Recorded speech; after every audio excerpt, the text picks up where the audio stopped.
Hi Virgo, welcome to your end of March 2017 General Tarot update. It's Raina here. And so before I lay out the cards, I just wanted to let you know that Venus is in retrograde motion and it's in your 8th house. I think it's all this month, yeah, until early April, and then it goes back into your 7th house.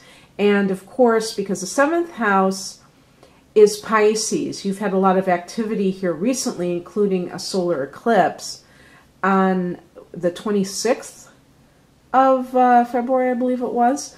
So in this late March period, you have the sun entering the 8th house, but it's going to be in the 7th house, you know, up until the 20th of March. So you have the sun there. And so when Venus is retrograding from that 8th house, any kind of a love relationship where you're questioning the marriage like this, because the 7th house is committed partnership, and you may be married in name only and wondering about the intimacy. And I'm not just talking about sex, because the 8th house does represent sex, but it just is that, you know, soul connection. And, you know, are you bearing your soul to another person? Is he or she bearing it to you? Or are you kind of like living on the surface? And some of these things can come up in different ways within a relationship. One of the common ones is emotional sharing, okay? Some people are very tight-lipped about, you know, how they feel, and the other person does not feel close to them. Now, I was going to say that typically this is a male issue where men, you know, are socialized not to share their emotions, and women tend to be the ones nagging them to be more emotionally open. But there are women out there who are like this as well, where they're very secretive and not looking at it as something deceptive. You could just say they're very wary of, you know, kind of opening their heart to another person. Maybe they've been hurt before and they don't trust anymore. There may be other reasons for it, for men and women to be like this, but that might be going on with you. And also there could be money issues around shared resources. That's the 8th house. And going back into the 7th house, it could be, sometimes it can even be like divorce issues. If you've had any kind of legal wranglings with a person you're getting divorced with, it could be like, okay, whose stuff is whose?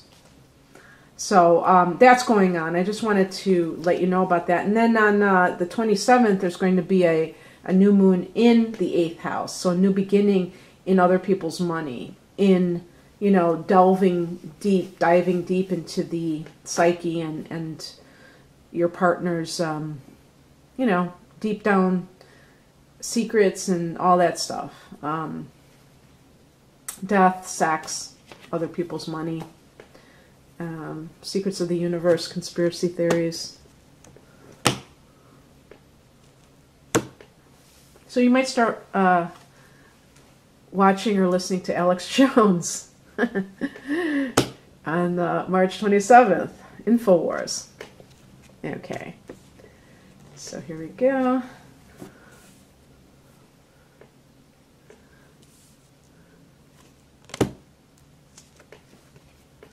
So I'm doing a modified Celtic Cross.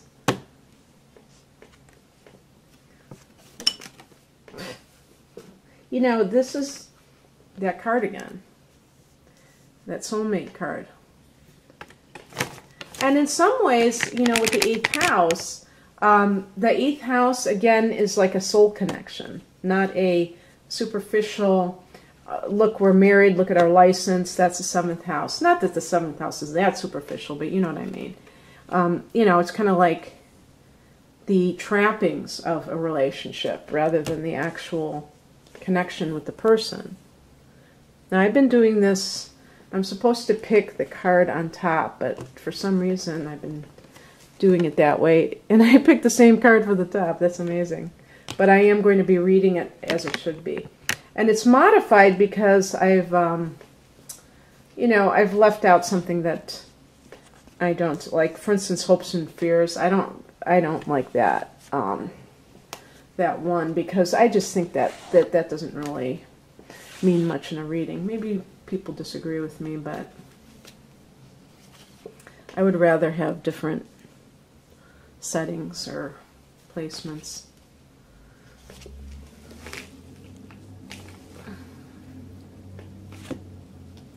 Well, I just picked the 8th house card, the death card.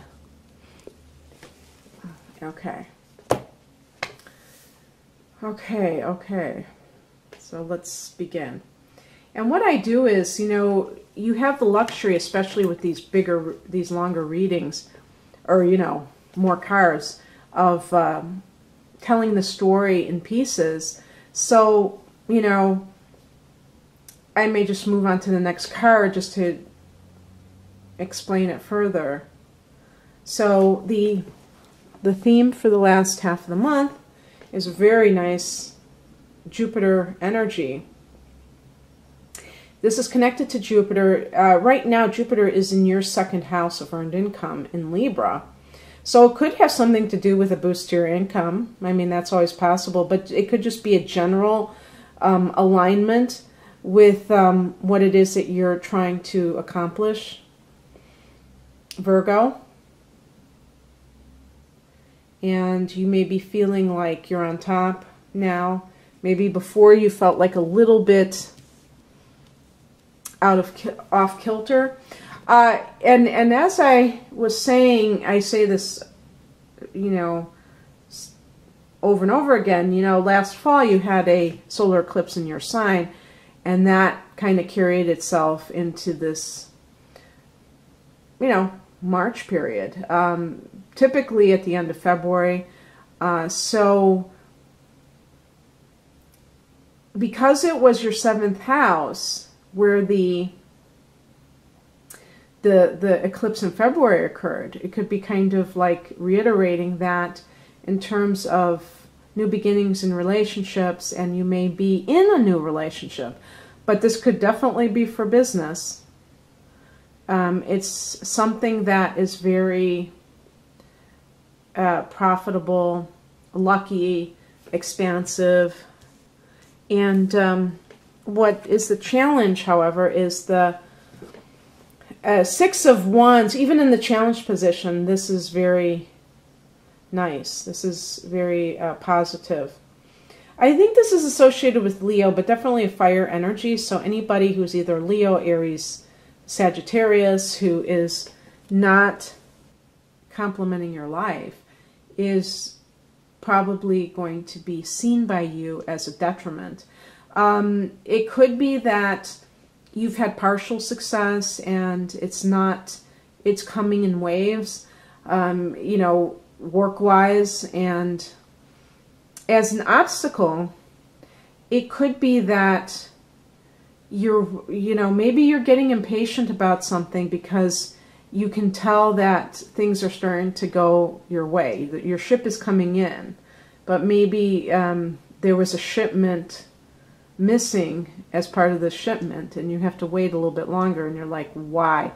Now, it's funny because I said the root cause of all of this is the 6 of Cups. So in personal relationships, you may have, especially during this Venus retrograde, hooked up back with a high school sweetheart, childhood sweetheart, past life connection that you met maybe in different settings, but you know that this person is your twin flame or your soulmate, and they're still married. And so that could be what it is, where it's like, I want to really feel the full effect of this good fortune, but something is still not coming through yet. I still can't have this person come in for me. You know, I can't have this relationship to myself yet. Maybe they are saying to you, I have to wait until June, until my children graduate from high school, or, you know, that there's some kind of a date that is impeding this from happening. And so, but it's not like, it's really not that big of a deal. as a card like that. It just means that you have to have patience. And for work matters, you may have decided that you want to do something that is like kind of a childhood dream, but maybe, you know, the Six of Wands in this sense or context could be that you are so successful doing what you're doing that you don't like doing, that it's making it hard for you to actually quit. You know, that could definitely be the case where you're making the money and it's paying the bills, and so you can't justify quitting just because, you know, you have this dream of doing something that you've always wanted to do. Now, what you could do in that instance is to do something on the side and not just like quit your day job. If that's something like, let's say you've always wanted to be a singer ever since you were a kid, and now you're like 35 years old and you're like, I have to do it now or I won't be able to, you know, become popular or successful if I wait any longer. I'm not getting any younger. And so you're like all set to do this, but you're like, how am I going to support myself in the meantime? In this job, I can't really justify quitting.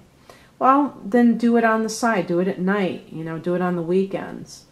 Don't, you know, you don't have to, you can still take chances and be bold without like totally cashing in your chips, you know. In the recent past, we have the Ten of Wands. This could be relating to career matters where you're really busting your butt at your job and you're just like working your fingers to the bone, or you have a lot of responsibilities. This is actually a card of having heavy responsibilities with your work and risking burnout as a result. In personal relationships, you may have been in a relationship. Again, I'm seeing this problematic fire sign, Aries, Leo, Sagittarius, who may, you may have been doing the heavy lifting in the relationship and they are just cruising along. Maybe you don't feel that they are committed to you and you feel like you're doing all of the work to maintain the relationship. If that's the case, you need to ask yourself why you're in this situation in the first place. If somebody is just not that into you, what's the payoff in that? Maybe there is a payoff. Maybe you don't really want a relationship. Maybe, you know, like with this Venus situation, maybe you're like complaining about intimacy issues and you're the one who secretly is gravitating towards relationships where people are unavailable because you don't have the guts to be in a relationship with somebody who's going to be present for the relationship. You know, that's something that we all have to kind of cop to if that's really happening. Always look at yourself first and see, you know, how you're contributing to the situation. Don't just like, you know, point fingers, because you may be, well, I know, I don't have to say may, you are part of the dynamic in any relationship that you're in. Once you change, I believe everything around you changes. The way you are right now is you, because you're the Hermit. This is Virgo's card. So you might be keeping to yourself more. Maybe you have met somebody new, and so you're thinking, or actually, I was going to say somebody new, maybe somebody you've reunited with somebody from the past. Not somebody necessarily new, but it's a new development. And so it's making you less inclined to be, you know, very invested in this relationship. Maybe a few months ago, you were totally invested and trying to make it work. Maybe you were going to counseling, you were doing all the things on your end, and the other person was just, you know, blithely, you know, going along and not even caring or contributing to, you know, making sure that the relationship was sound. And as often happens in life, a chain of events occurred and you reunited or got in contact with somebody from your past, and now it's like you could care less about, or actually it's you could not care less about this person. Maybe it's even a spouse. And what the Wheel of Fortune is saying is now it's your turn to be lucky. You may have felt that you were struggling in either your career or your love life, and now you feel like much more fortunate. For work matters, the Ten of Wands is like having, it's almost like people taking advantage of you, which is easy to do with a Virgo because you're so efficient, you're so willing to help, that other people, like a boss, can just say, yeah, give it to so-and-so, and they will give it to the Virgo, dump it on the Virgo. Because a Virgo, Virgo rules the 6th house of work, and part of the 6th house is servants. So sometimes Virgos have too servile an attitude. It's interesting that Virgo and Pisces are opposites because they sometimes have a lot of those same qualities of, I was going to say victimhood, but for Virgo, it's more of a volunteering of that, because they tend to, sign up for these things, and then maybe just because they want to help other people, people who are users, glom onto them, and that's where it gets to be excessive. And that's where the problems begin. In the near future, we have the Nine of Wands. So I think you're going to put your foot down and start, telling people what you're willing to tolerate. And so if you're in a personal relationship that you're probably maybe a little bit checked out of, you may start to get assertive when it's already too late. The other person may say, what got into him or her, not knowing that you've met or reconnected with this former partner, and just be like kind of scratching their heads. And the same thing with your employer. Your employer may be like, because, the thing about the employer situation is you may feel like you have the opportunity to leave. So there may be some kind of a reason why the Wheel of Fortune may be showing you that you have other opportunities besides this one job. And the only thing that's keeping you there is that you feel like it pays well, or there's something about it that feels, or maybe you feel like you're very successful there, even if it's not necessarily what you want to do. You feel like you have esteem there, but it's, or it could be the fear of lack of success doing this new thing. You fear that it's going to fail, and that's what's keeping you from doing this lifelong dream. In your mind, your psychology, what's inside your head, your consciousness, the Six of Swords, you're already gone in your mind. So that was kind of reiterating what I said, is that I think that you've checked out, and it's all over but the shouting.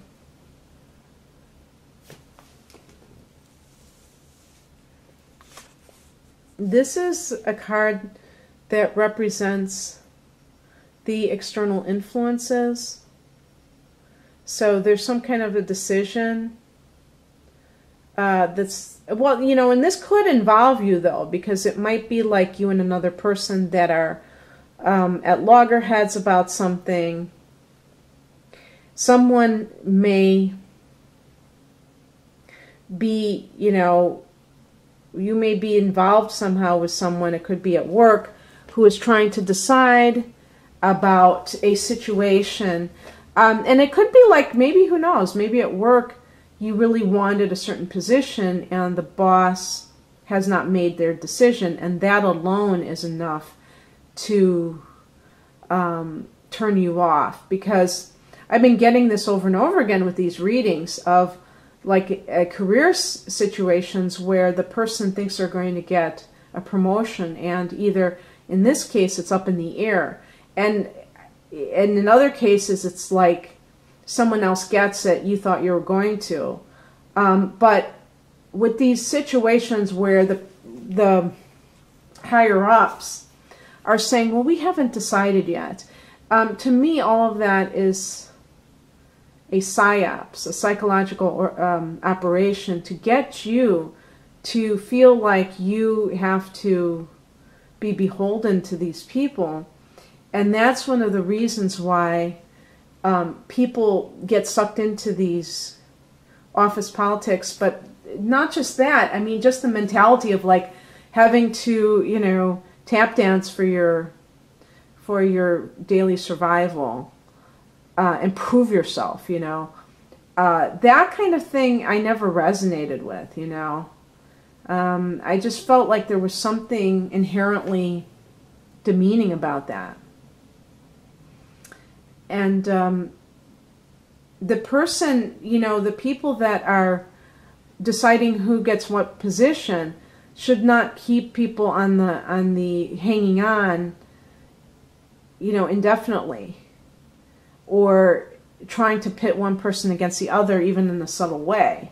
And it seems like that happens, and it's probably to kind of encourage a slave mentality where you feel like grateful for, you know, being able to keep your job or for being able to get a promotion, even though the promotion may be just almost like the glory of a certain title, and the pay may be just like kind of throwing crumbs to you, but it's like you can call yourself this one thing, and but you get twice as much responsibility, or you have twice as much responsibility. In other words, it's really like a con job.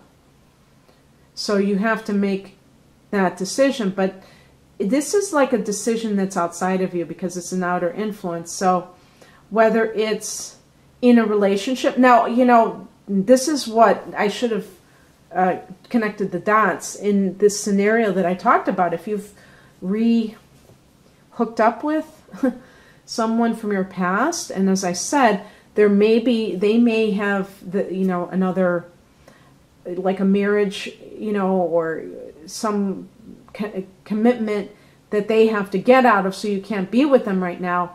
You may be waiting on them, and that might be the outer influence that is kind of affecting matters. The higher message is the Death card, which means that you are going through transition. It probably is inevitable whether you initiate it or not. So if you were like